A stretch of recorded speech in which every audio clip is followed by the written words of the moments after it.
encuentro, enfoques y contrastes de ideas para la construcción de una ciudadanía informada, inclusiva, con justicia social y participación democrática. En voz alta. Muy buenas noches. Como todos los jueves, quisiera agradecerles el favor de su atención. La verdad que este programa, además de poder ser una opción de interés para nuestra audiencia, creo que es un programa que le puede abonar a usted y sobre todo a la gente que trabaja en los medios de comunicación de la universidad, pues a tener una perspectiva distinta de lo que es el trabajo de los medios universitarios en la Universidad Autónoma de Querétaro.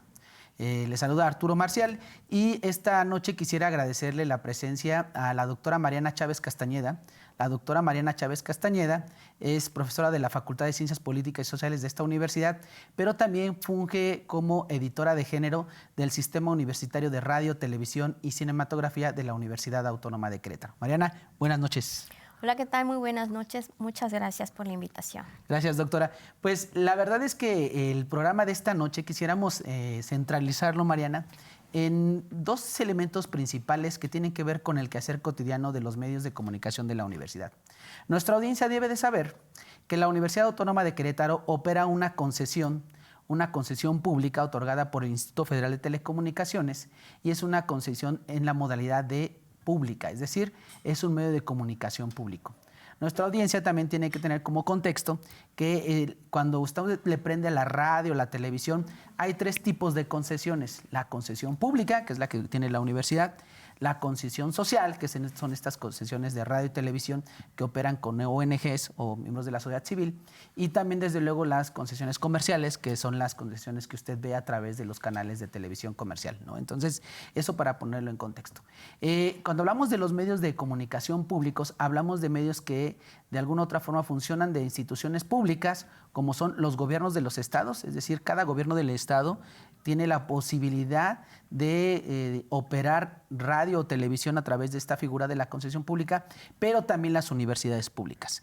Habrá universidades privadas que tienen una concesión para operar radio y televisión, pero estas tienen otra modalidad, que es la concesión social, ¿no? Entonces, creo que es importante y en este contexto es oportuno, en este periodo vacacional, en este diciembre, distraer un poco el favor de su atención, Mariana, con las labores que se realizan al interior de los medios de comunicación y de manera particular de los medios de comunicación universitaria.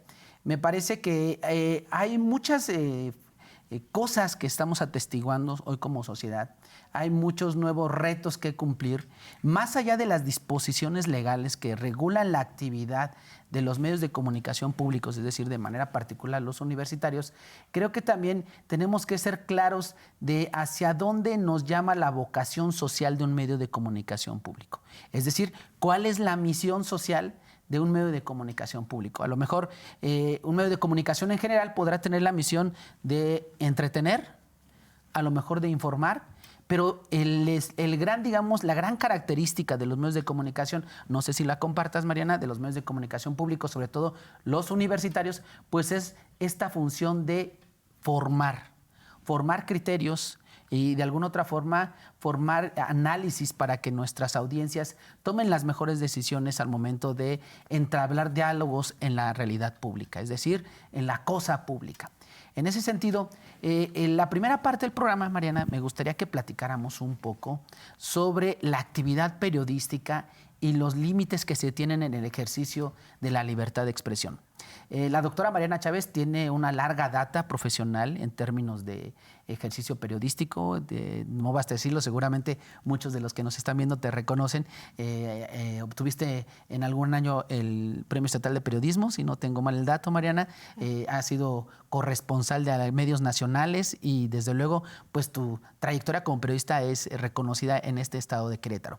Y que bueno, en tu ejercicio, que nos pudieras compartir ¿cuál crees tú en una primera etapa? Y ya después, en la segunda parte del programa, entraríamos en esta cuestión de la editoría de género, que también es un tema muy importante para la universidad y que debo decir que esta universidad fue la primera en todo México, en todo el país, en contar con esta figura de la editoría de género, que es un tema que hablaremos más adelante.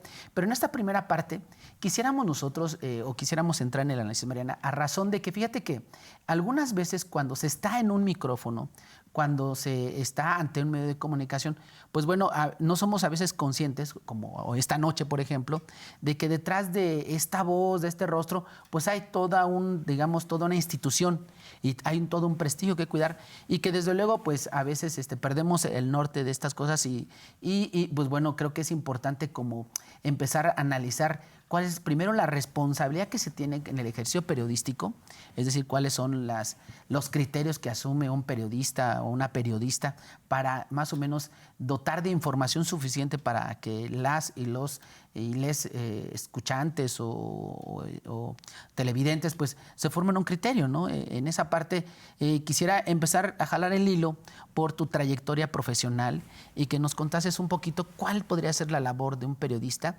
y cuál sería su responsabilidad frente a un micrófono.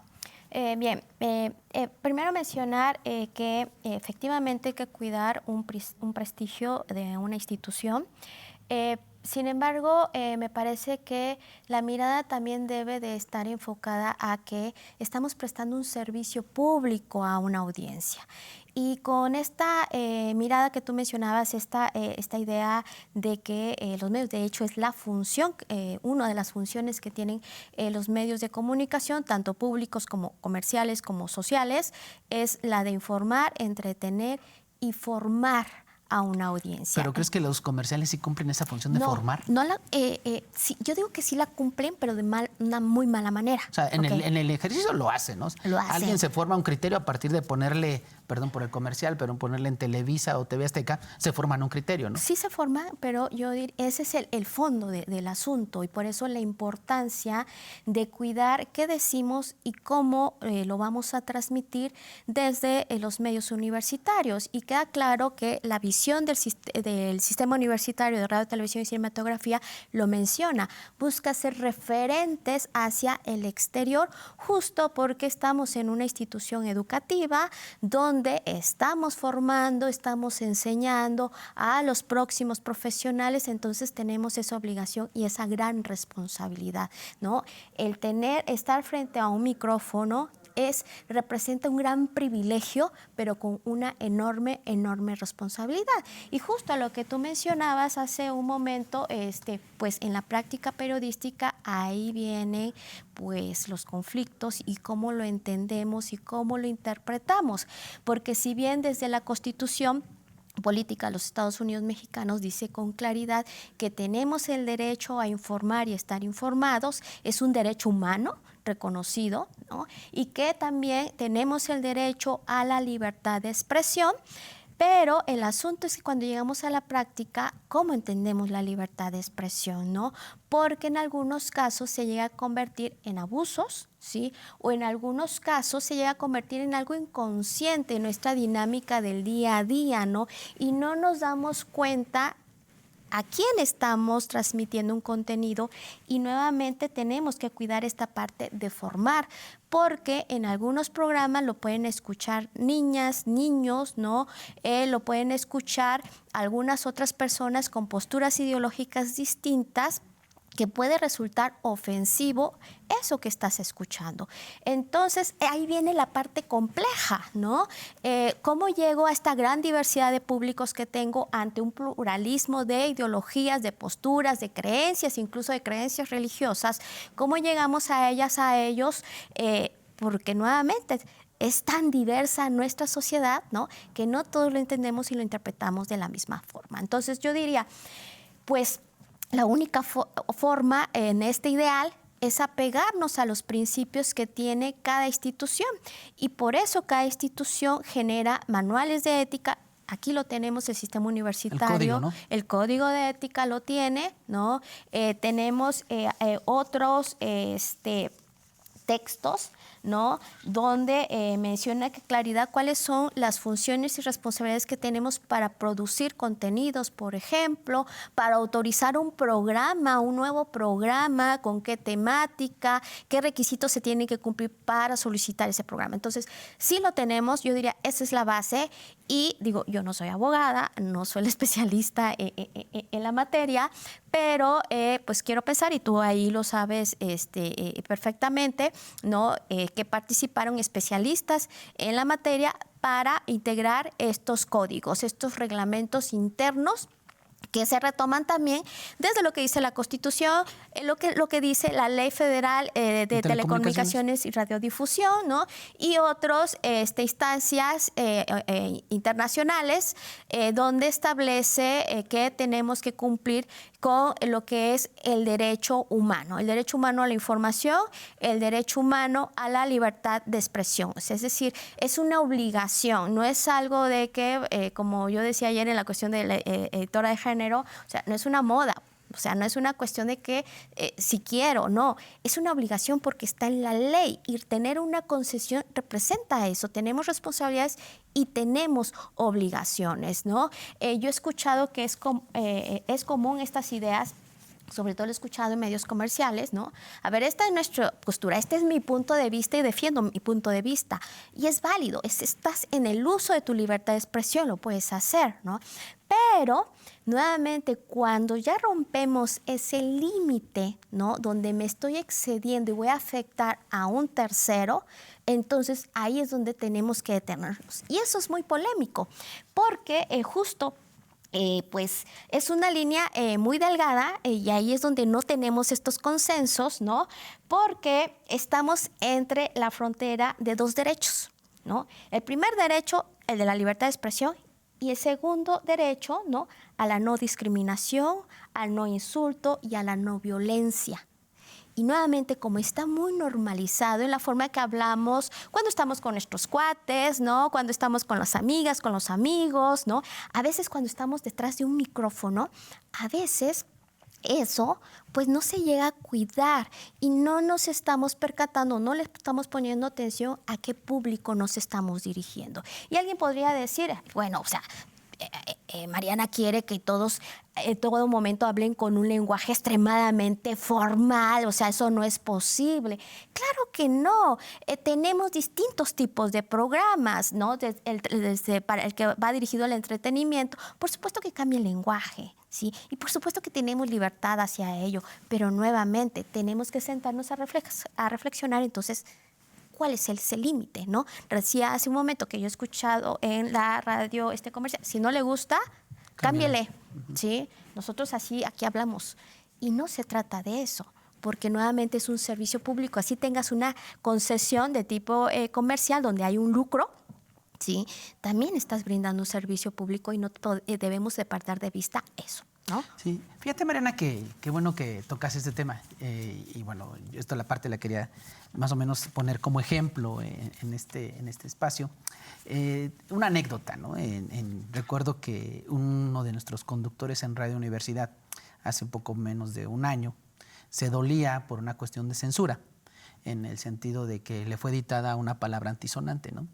Y entramos en polémica ahí con el tema del ejercicio de estos dos derechos. Uno, nuestra audiencia, la gente que nos está viendo esta noche, pues tiene derecho a informarse, ¿no? Y una información, pues lo más apegado a, digamos, a la objetividad y al rigor periodístico, si fuera el caso, o una información de carácter, digamos, fundamentada, ¿no? Escuchar opiniones y expresiones que tengan un fundamento, incluso hasta académico, ¿no? Por tratarse de un programa de una televisora universitaria. Y discutíamos muchísimo estos temas y yo me llevaba a la reflexión y recordaba mucho, y así me lo hicieron ver también los abogados, que son muy buenos en esta parte del análisis legal. Me decían, oiga, maestro, pero es que la verdad, si usted va a editar una palabra antisonante, que no es una palabra que no voy a repetir, pero era en un análisis al presidente de la República, ¿no? Decían, bueno, a ver, hasta dónde estamos coartando la libertad de expresión de un periodista, ¿no? Y yo decía, bueno, efectivamente sí, tiene una libertad de expresión, pero también tenemos una audiencia que requiere acceso a la información, pues no un protocolo cuadrado, pero sí un protocolo, digamos, cuidando la parte institucional. Y yo es algo que no entendía, Mariana, o sea, porque yo en ese momento sí dije, pues ¿cómo? ¿En qué estamos trabajando? Entonces, creo que hay que tener claridad sobre la evolución de lo que es la libertad de expresión.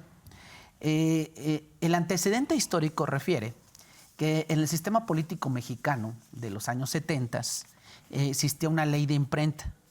Esa ley de imprenta que hace poco fue ya, digamos, derogada, ya no existe, pues coartaba mucho la libertad de expresión de los periodistas, ¿no?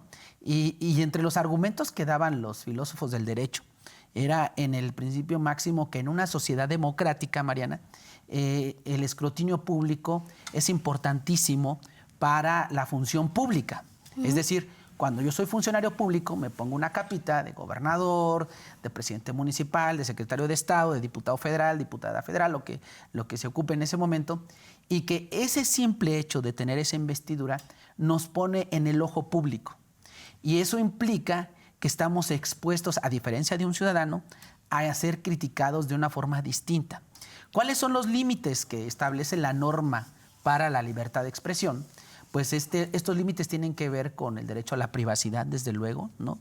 Con el derecho a la integridad, pero esto desde luego entendiendo a que si yo estoy en un ejercicio público, pues bueno, se entiende que mi función pública tiene que ser apegada a lo que dice la norma, ¿no? Y cuando no tengo un apego a lo que dice la norma, pues seguramente seré criticado. Entonces, la función del periodista, y por eso quería empezar con ese análisis por parte de ti en el sentido de cuál era la función de un periodista, en el sentido de que creo yo que la función de los periodistas, Mariana, y no sé si tú lo compartas o no, pues es precisamente hacer un análisis y ponerles a los políticos y a los funcionarios públicos en el espejo sus defectos, ¿no?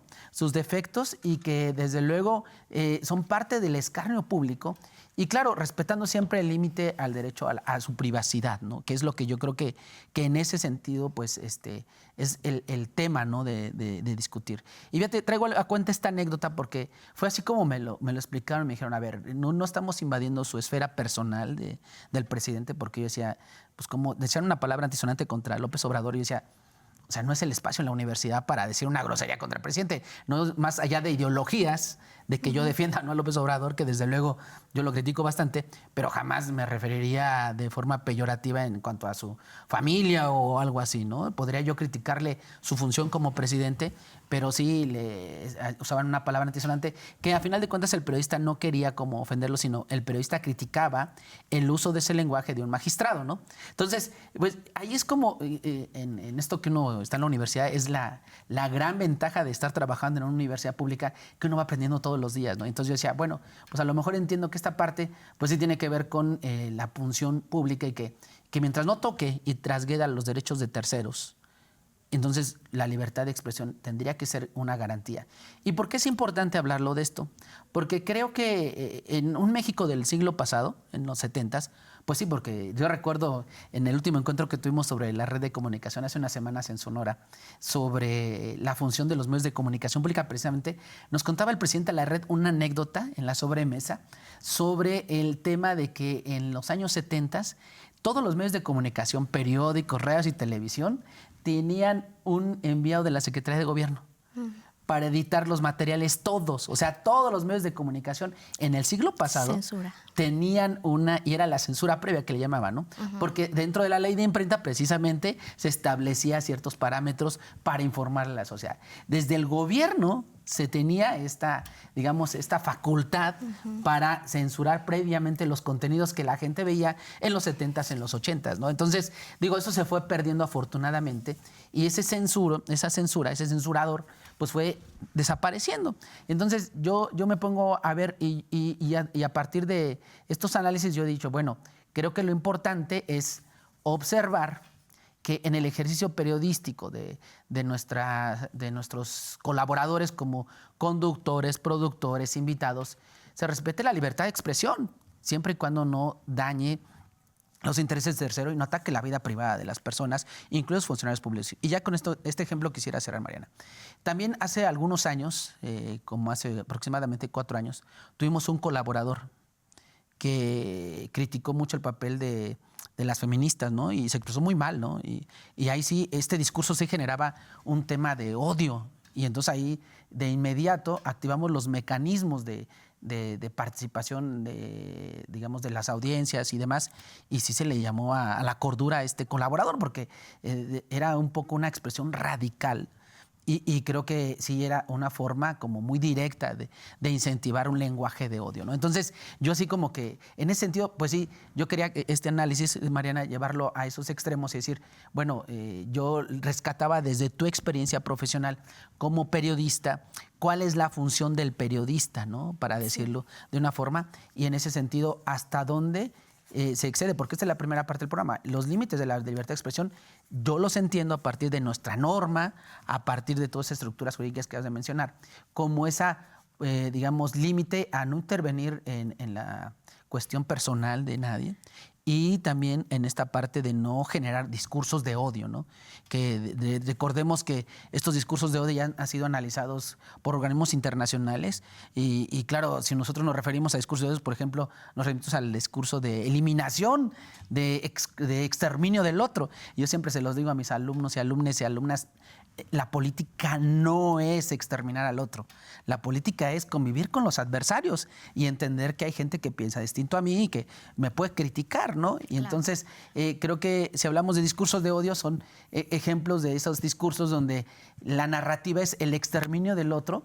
Y un ejemplo del siglo pasado pues puede ser el discurso de Hitler, ¿no? Que ese sí era un discurso de odio, ¿no? Entonces, solo para contextualizar estos temas, ¿no? Sí, entiendo el punto. Hay algunas cuestiones que no la comparto, sí, claro, por la misma dinámica de la práctica periodística y por lo que también nos dicen estas normativas que acabo de mencionar, no solamente de la universidad, sino lo que dice la Constitución, la Ley Federal de Radio y Televisión. Y hay un caso particular que me llamó la atención y que con eso quiero argumentar lo que quiero dar a conocer con un ejemplo muy, muy específico. Efectivamente, las autoridades deben de analizarse y desde los medios se hacen como a través de la máxima publicidad. Es más, ellos en materia electoral, y tú ahí lo sabes perfectamente, eres experto en el tema, ¿no? Más o menos. Se aplica esa máxima publicidad, el saber qué hacen, cómo invierten el recurso, porque estamos hablando de un recurso público. Entonces, sí están ante el escrutinio público en este nivel más alto, y tú lo mencionabas, no se habla de la misma manera en cuanto a los que ocupan un cargo público que a otro ciudadano, por esto que acabas de mencionar, y efectivamente. Aquí el asunto que ahí yo estoy en desacuerdo es que en esta idea de ser parte de una crítica, cuestionar a nuestros gobernantes desde esta mirada del escrutinio público, también debe ser con respeto. Es decir, esta línea delgada de la libertad de expresión, me parece que tampoco tenemos que incurrir en insultos o estas palabras altisonantes.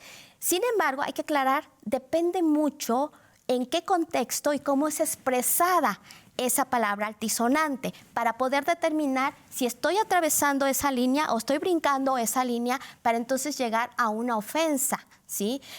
Porque estas palabras altisonantes, incluso en nuestro cotidiano, en nuestro día a día, lo tenemos y no necesariamente las utilizamos para insultar a alguien, ¿ya? Entonces, eso tenemos que tener ese cuidado y por eso necesitamos escuchar cómo lo dijo, a quién se refirió y para qué, o sea, cuál es el significado. Las palabras son muy poderosas y tienen significados de raíz, ¿no?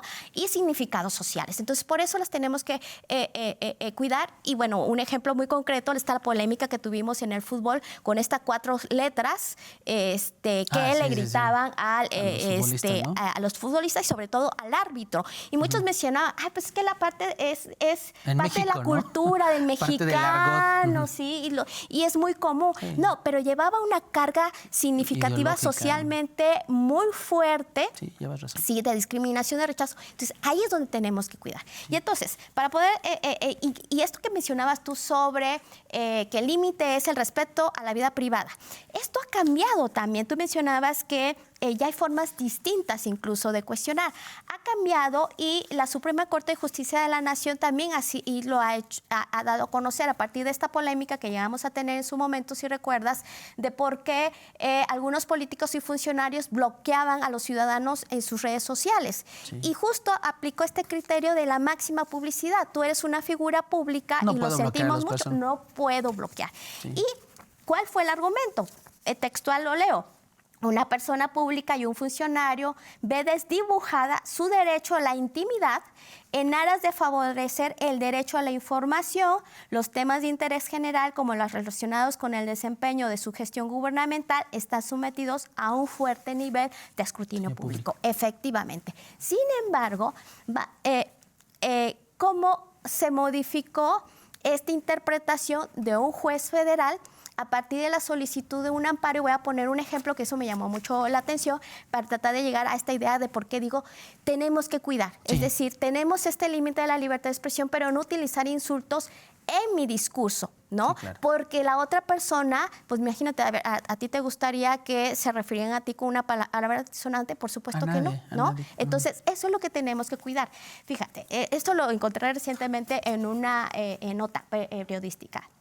Decirle inútil a un diputado no está protegido por la libertad de expresión, ¿sí?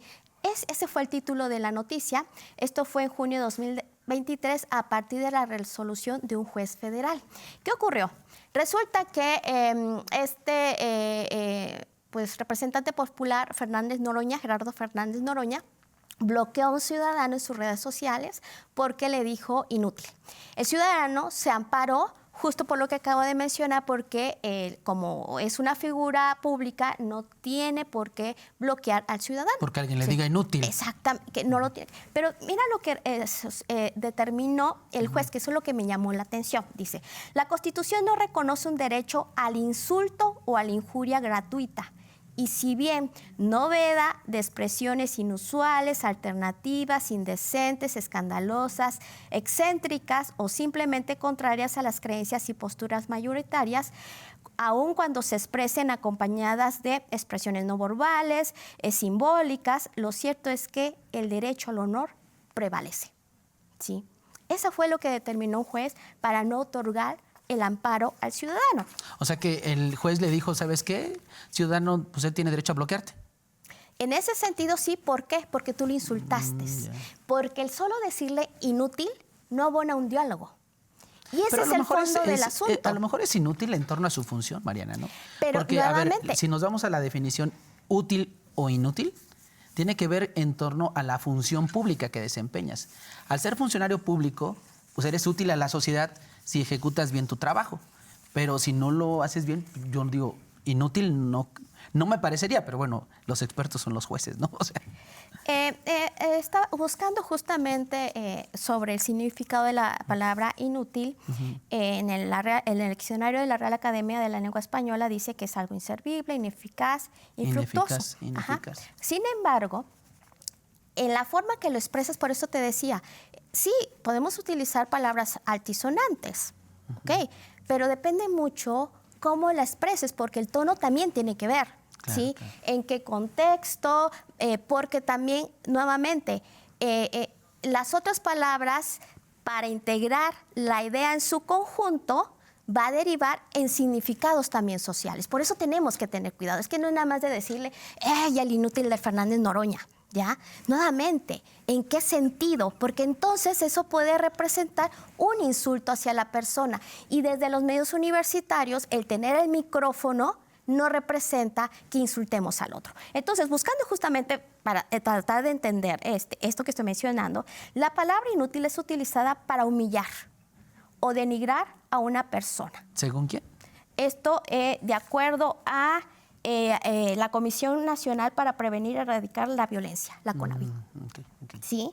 Y es más, está tipificado como un tipo de violencia, que es psicológica o emocional. Ahora bien, podremos decir, ¡ay, qué daño psicológico le vamos a ocasionar a Fernández! Diputados que les digan inútiles. ¿No? Por supuesto que no. Pero nuevamente, depende contexto, mucho, ¿no?, en la forma en que los expresan, y por eso debemos tener cuidado. Okay. Porque porque nuevamente llegamos a un público y entonces estamos justificando. Y en estas partes de las ideologías, por supuesto que van a decir, sí, dile esa forma, porque estoy reforzando un prejuicio, una creencia. Pero si se lo decimos a otro político, por así decirlo, donde con quien yo comulgo, estoy de acuerdo, me parecen bien sus ideas, entonces me va a molestar. Okay. Entonces, por eso, en caso específico de las noticias, sí tenemos que utilizar un lenguaje formal y cuidadoso. Eso cambia para entretenimiento. Y rápidamente... si te parece, Mariana, damos un poquito el espacio, porque vamos a cerrar un poquito esta primera parte e iniciamos la segunda parte para cerrar este tema y tocamos el tema de la auditoría de género. Les agradezco mucho. Vamos a un corte y regresamos con ustedes. Regresamos. Muy buenas noches, gracias por regresar con nosotros en esta segunda parte del programa en Voz Alta. Quiero agradecer la incorporación de María Alemán. María, ¿cómo estás? Buenas noches. Buenas bienvenida. noches, muy contenta de incorporarme aquí a esta plática súper interesante. Pues sí, fíjate que vamos a cerrar en esta primera parte, Mariana, con el análisis final sobre el uso del lenguaje en los medios de comunicación y esta limitación que tenemos como productores, como conductores de espacios que desde luego pues representan una responsabilidad. Mariana, te corté la idea, perdóname. Sí, mencionábamos que hasta dónde utilizar una palabra que puede resultar ofensiva o falta de respeto. Mencionábamos que en nuestro día a día solemos hacerlo, ¿no? Y es una dinámica también que se ha justificado para referirnos a quienes son representantes populares o tienen una función pública por este nivel de escrutinio público que debe de haber hacia ella, hacia ellos, ¿no? Entonces se ha justificado. Sin embargo, yo decía que en el caso concreto de los medios universitarios tenemos que cuidar eso. Es decir, no podemos referirnos hacia un funcionario o un político, por más que estemos en desacuerdo, incluso en nuestra opinión, independientemente del partido, de la ideología que tengamos, ¿no? Porque es un principio de respeto hacia el otro, porque también eso lo estamos reflejando y eso le estamos diciendo a la audiencia, ¿no? Entonces, ¿qué denota el utilizar estas palabras que en su significado social puede interpretarse como un insulto? Denota la falta de capacidad de una persona para expresarse. Denota, ¿sí?, que nos falta argumentar. Y cuando no tenemos los elementos para argumentar, caemos en el uso de estas palabras. Y lo vemos en las redes sociales. Lejos de un debate, lo que estamos teniendo son insultos, ¿sí? Y entonces, incluso no sabemos debatir, ¿no? Y entonces eso es lo que también estamos transmitiendo a la audiencia y por eso tenemos que tener cuidado. Ahora, en el caso concreto del periodismo, que tú decías, bueno, pues ¿cuál es la función del periodista en esto del uso de la libertad de expresión? ¿Sí?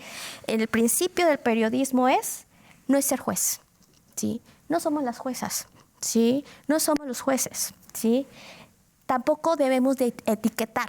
Por eso no utilizar este tipo de adjetivos, de este tipo de calificativos para referirnos a la persona. Que sí, podemos criticar, claro que sí, es necesario, porque la crítica representa visualizar algo que no está por encimita y que nos lleve a una reflexión. Y si le damos los elementos, los datos a la audiencia a través de la información, la audiencia va a generar una opinión y le va a permitir tomar acciones y tomar decisiones. Ese es el ideal, ¿ok? Entonces, para cerrar la idea, el principio en el caso de periodismo es no incurrir en estas etiquetas, como mencionaba, y cuál es el ideal. Para no llegar a esas etiquetas o esos insultos o esas palabras, tenemos que investigar. Tenemos que informar, recopilar datos para que así de esa forma poderlo explicar y transmitir. Okay.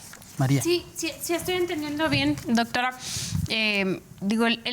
Lo ideal es que efectivamente está permitida la crítica como un ejercicio periodístico, pero que no se le coloque un juicio de valor, ¿no? Es decir, un juicio personal de quien está comunicando un hecho o dando alguna noticia. Y a mí me parece que eso es lo adecuado. Hoy en día, lamentablemente, muchos de los medios a través de los cuales accedemos a información, las audiencias, el público, la sociedad en general, sí va cargado con un juicio de valor de quien lo emite. Y a veces eso también se presta, creo, lo comentamos en alguna otra emisión que platicábamos sobre un tema similar, decíamos, también se presta a tergiversar los hechos, la información, las verdades, o incluso hasta cierto punto decir dónde está el punto de credibilidad que puede tener el que está dando la información o la noticia cuando pues de alguna manera está colocando un juicio de valor, pero además no solamente lo está haciendo a título personal, sino a veces sigue otros intereses, ¿no? A través de intereses personales, empresariales, corporativos, institucionales, en donde al final el que recibe la información, pues ya tiene ya va esa información con ese sesgo.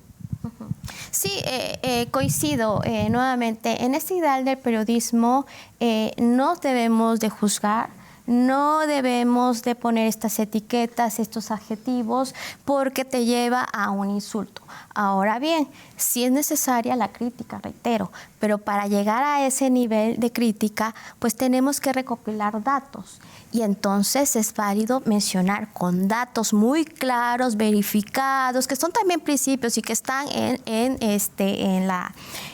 estos manuales que mencionamos, en estos códigos de ética, ¿no? Incluso decirle a la audiencia, separar entre cuál es mi opinión y cuál es la información. De hecho, fíjate, ¿no?, que la Corte había emitido un criterio ya al respecto, ¿no?, sobre la obligación que tienen los periodistas y los comunicólogos en general de distinguir cuando es una opinión personal de una información, ¿no?, que tiene que ver con esta capacidad de hacer periodismo de investigación, por ejemplo, ¿no? Entonces, creo que es un tema que nos podemos alargar bastante. Yo creo que con esto empezamos a tener las primeras luces a razón de la función social de los medios de comunicación públicos y de manera particular los medios de comunicación de la universidad.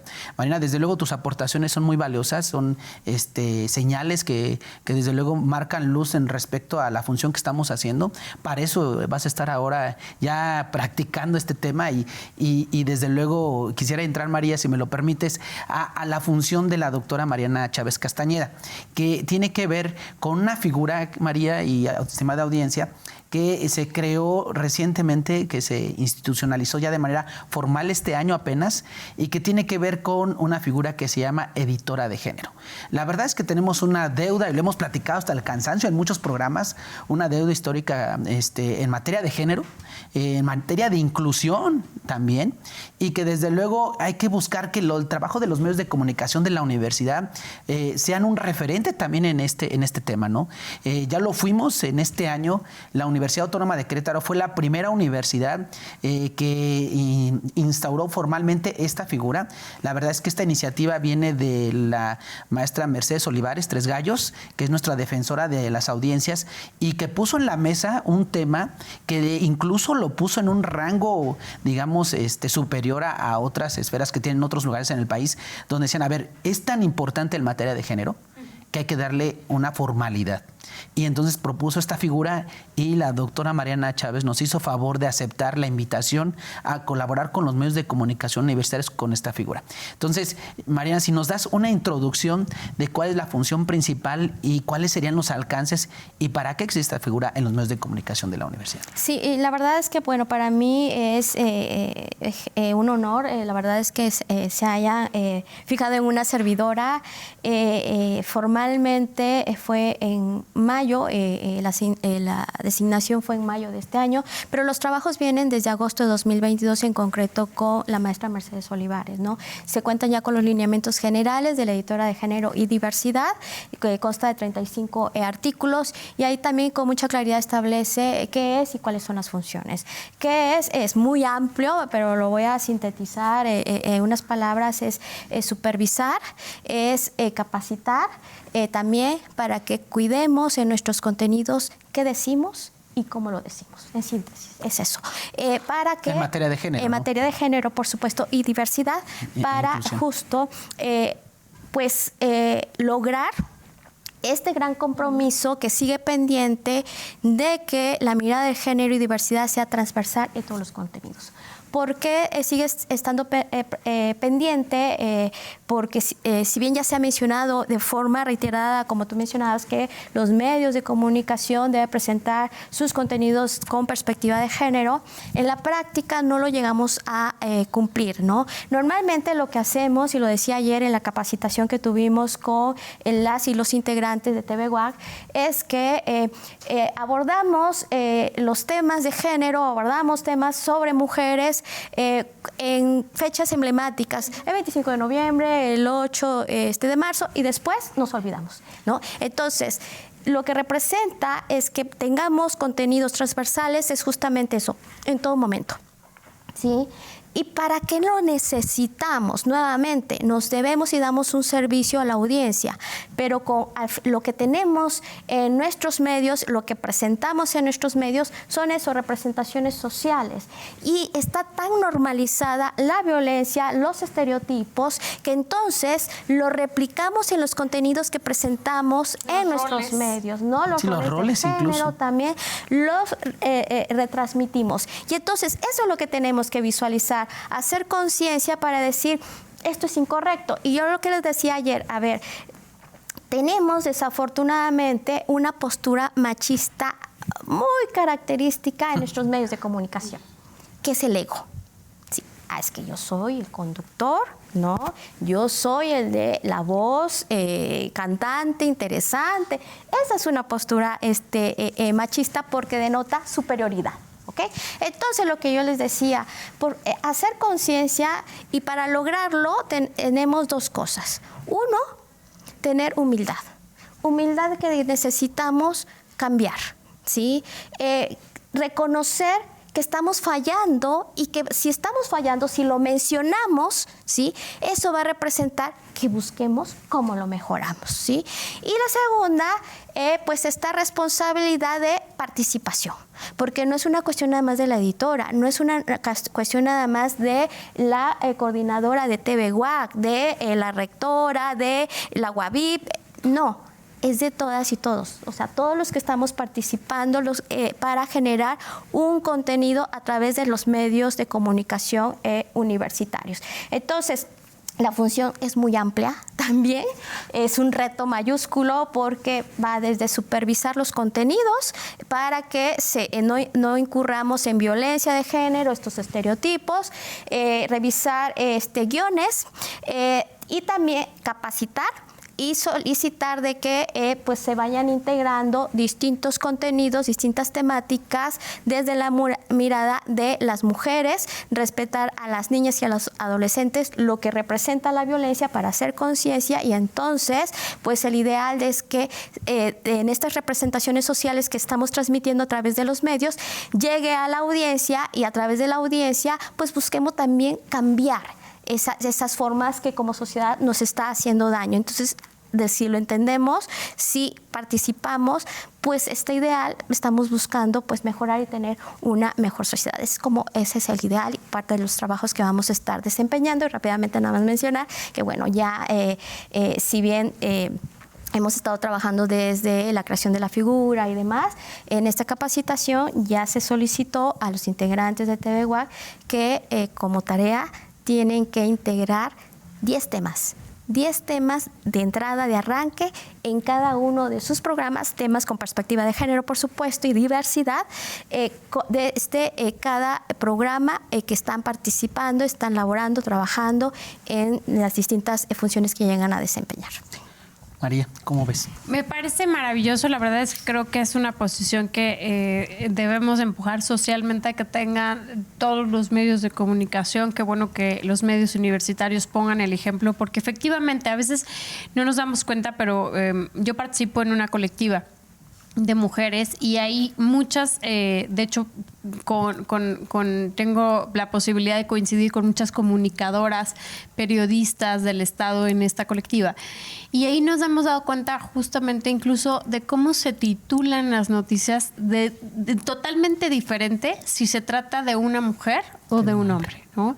Ya no por decir un tema de violencia o un tema en donde puede ser sujeto de revictimización, sino en una noticia, ahora sí que incluso si puedes ponerla o catalogarla como buena, positiva, de éxito, es decir, si una mujer alcanza, llega a ser presidenta de un país, es como si, el titular o presidenta de una empresa transnacional, la forma en la que generalmente se titulan estas notas, de alguna forma son totalmente distintas a cómo lo harían si fuera un varón, ¿no? Y desde ahí es desde donde tenemos que empezar a hacer conciencia, y me parece que esta posición que ejerce la doctora, pues va aportando, va haciendo. Y mucho de esto, la verdad es que ya he puesto en la práctica, a decir verdad, tiene que ver con un tema de desconocimiento, a lo mejor hasta de no verlo, ¿no? Es algo inconsciente. Es algo inconsciente, es algo a lo mejor con lo que crecimos, lo normalizamos culturalmente hablando.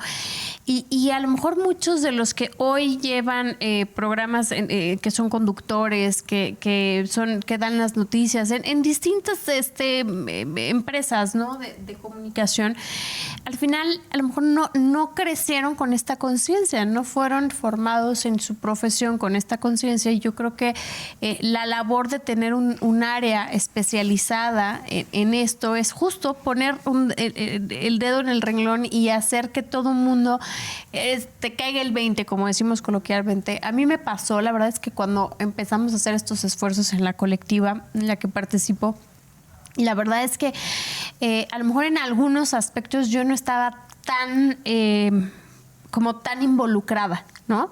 Y cuando empiezas a involucrarte y empiezas a escuchar y empiezas a enterarte y a informarte, y de hecho tuvimos acá un taller que dio la colectiva con Sara Logra, la periodista, justamente ella vino a hablar, y fue un taller que estuvo enfocado mucho a periodistas, comunicadoras, a quienes tienen o tenemos la oportunidad de estar en constante comunicación o de expresión, ¿no?, masiva, y justamente el uso de hacernos conscientes del uso de nosotras mismas, el lenguaje que utilizamos cuando nos referimos a otra mujer o a nosotras mismas. No solamente son los varones los que podríamos decir no saben cómo hacerlo, también nosotras. Entonces, pues qué bueno que la universidad tenga este espacio, doctora, qué labor tan titánica, de verdad, pero qué aportación tan trascendental está haciendo la universidad.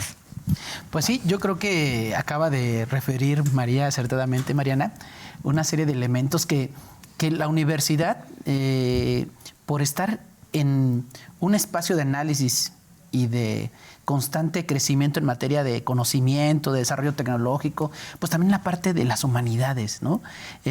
Platicaba yo con Mariana el día de ayer y hablábamos cómo la realidad a veces rebasa la estructura legal, ¿no? Sí. Y que lo cierto es que en los espacios de comunicación, no solo en los públicos es necesario, los comerciales y los privados tendrían que entrarle de lleno a estos temas, porque tenemos que reeducar a estas nuevas generaciones y entender que estamos atravesando por un momento de evolución democrática en este país. A lo mejor nos falta mucho para ser un país democrático, lo tengo claro, pero que sí tenemos que estar ya socializándonos con nuevos preceptos, y no porque sean una moda. El tema de género, de inclusión, no es una moda. Yo creo que son elementos que nos permiten ya colocar. Alguna vez yo debatía con algún compañero y me decía, Arturo, colocan en el centro de la agenda de los medios de comunicación el tema de género, pero olvidan otros temas como, por ejemplo, la desigualdad social, ¿no?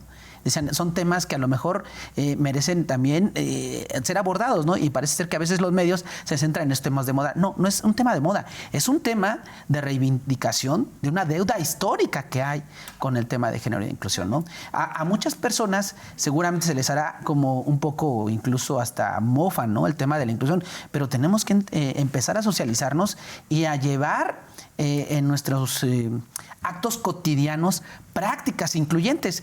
Y una primera de ellas es el lenguaje, ¿no?